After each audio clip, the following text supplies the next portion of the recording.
Assalamu alaikum and welcome back to Women's AM.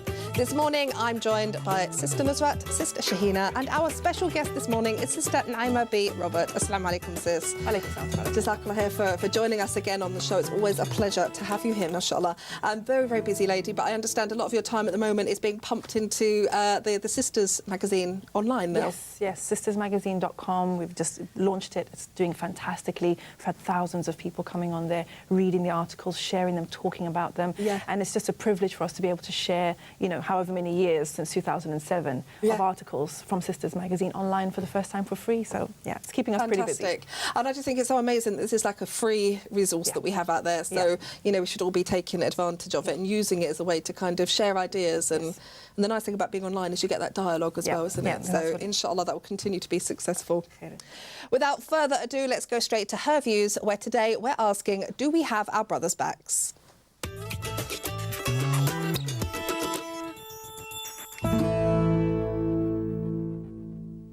In the climate we live in, expressing oneself and getting support in doing so is not always the easiest of tasks.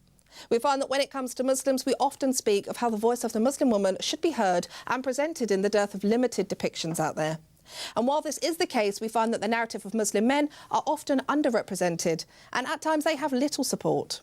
So what role do we as Muslim women play in having our brothers' backs and ensuring that their stories are heard? Do we hinder or help this cause? Of course, this is a live discussion with the sisters, so please do call in and let us know what your thoughts are on this topic. Or why not tweet us at Islam Channel, #WAM15. So, Sister Naima, I'm going to come to you first. Great topic, and I think this is something we need to probably think about, ponder and discuss more. But when we say, do we have our brothers' backs, what do we mean by that? Well, this is something that I've been sort of thinking about and sort of writing about for the last year, 2 years. And I think it came from the realization, which seemed like an aha moment at the time, that the brothers hurt too. Yeah. The brothers have pain too. Yeah. The brothers have problems too.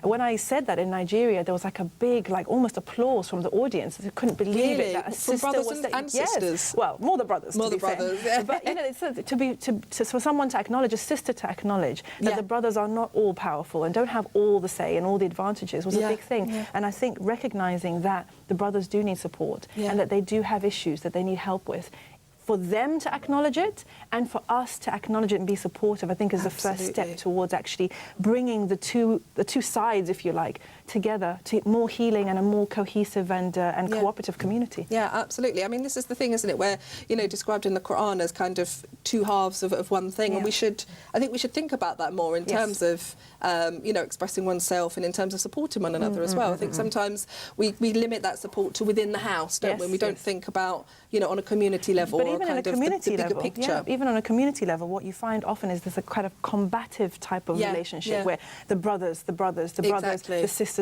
sisters, and it is almost like we're on two different sides of a battlefield. And that's not helpful. No. And that's damaging. And it means that we can't actually come to some kind of islah. We can't come to an understanding. For us to do that, both sides have to eat some humble pie and accept that, you know what, you've got your things that you're going through, I want to hear them. And both sides need to do that. Not just the brothers listen to us, but we also need to give them that space and they need to talk. Yeah, it's true. That's part of the problem we want, isn't it? So we have to kind of give it back in return. I think in the basis of the show today, the whole topic came along because of I was pondering on the surah. Well, Allah talks in the Quran, believing men and women are awliyas, protectors of one another. And I find that ayah so beautiful in the sense that, you know, we're in a society where there's constant competition between men and women. But, you know, this isn't the Islamic history. This isn't the history of Muslims, although it might be the history of Western society, that struggle. For us, Allah already gave us that, defined our partnership, defined what our rights and roles are. So for us, it's about having each other's back, being each other's strength, being each other's partner. We view it as a team rather than a competition, because we've got nothing to compete for. The reason I feel passionately about this is the fact that, you know, especially in the recent climate, you know, a lot of the wars are often justified by using women and women's treatment under Islam, but when they say Islam, by Muslim men. Right? Now, we find ourselves so many times in the media, brothers are put in a position where they are grilled, they're barely given an opportunity to answer themselves properly or clarify themselves properly. But I never find a Muslim woman going up there and supporting a brother. Hang on a sec, you know, the question that you're asking our brothers about the women, ask me. because I'm a Muslim. I am also a part of that Muslim community that you were talking about.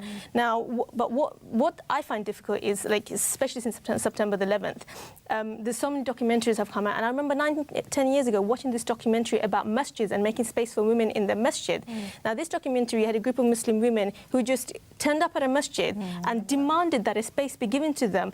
And what that does is it aids the storyline that brothers are oppressive towards Muslim women, that Islam is oppressive towards Muslim women. And the way that documentary was dealt was really, I'm just going to sort of complete that point, for the reason that what the sisters should have done is ask the brothers, hang brothers, why do you not have space? Is it a funding issue? Is it a space issue? Did you call them beforehand to say, accommodate that space? Because there is a lot of other factors that sort of add to the reason why sometimes there aren't space for women in the masjid. So we should understand each other, appreciate each other and the circumstances before we jump on board with the storyline that Muslim men oppress women and they don't want women coming out of the house. Certainly with a news crew. Yeah, certainly with a news crew. I think it's trying to catch somebody, you know, sort of on the hop, as it were, and that's completely unfair as you know, just in itself. But I think in terms of giving them a platform and, you know, giving them a voice, a way of expressing themselves, we've often kind of viewed this as something, you know, out of the norm. Nusrat, why would you say that is? I'd say that the reason as for why we find men, especially Muslim men, expressing themselves as being outside the norm comes down to our idea of masculinity and gender, both within the wider society context, but also within the Muslim community. The ideas of masculinity, even though we know change are subject to constant change depending on society, a lot of the themes remain the same. A man is expected to be, you know, headstrong. You're not meant to show your emotions. You're meant to have everything kind of quote unquote together. And you have terms such as suck it up, you know, just take it on the chin, be a man. And that's not really addressing the fact that each individual, regardless of their gender, still have psychological, social and biological needs that need to be fulfilled. And these are ego-damaging constructions of gender, which are very damaging to men and to women in this case. But we find that this sentiment is also within the Muslim community, that you're meant to be the emir, you're meant to be strong, you're not meant to be showing that you're quote-unquote weak, and they conflate weakness with sensitivity or showing emotional, being in touch with your feelings. And that's something that comes outside of our tradition, because we know Islamically that people can express themselves, people can show this side of actually being in touch with their feelings. But of course, this is subject to the Islamic etiquette and Islamic boundaries, so there's a context in which this is provided.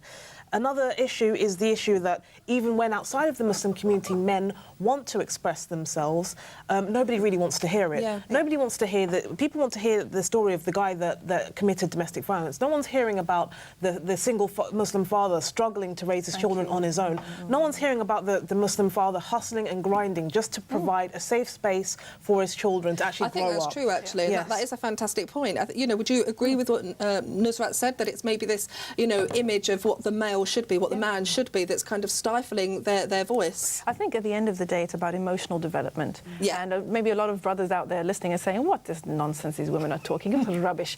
But the point is that we are human beings and we have emotional capacity. And we need to grow emotionally. You don't reach 18 or 20 and 22 and that's it, you're developed. You need space to grow emotionally. And yes, you do need to be strong. You do need to be, what's the word I'm looking for? So you need to be patient, you need to be all these things, and you need to do your duty, you need to do that.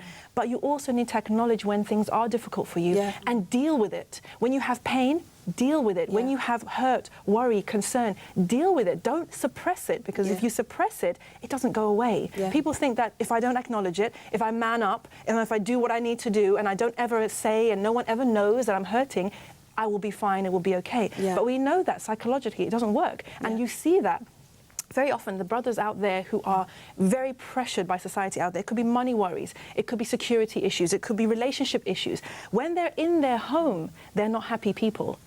They can be happy with the brothers. They can be happy at the masjid, no problem. When they're in their home environment, you see the pain coming through, because they're short with their children, they're distant, they're all gaming all the time, or they're engaged in unnecessary things online. They're zoned out.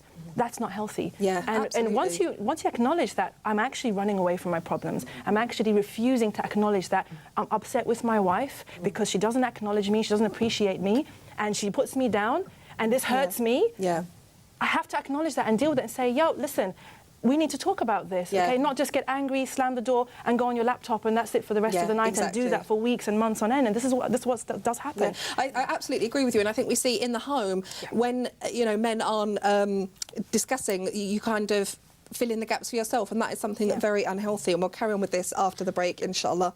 We've had a very interesting discussion so far, but unfortunately we do have to take a quick break now. Don't go too far, as when we return we'll be asking in what ways can we as sisters support our Muslim men. Before we go, here's a reminder of this week's competition.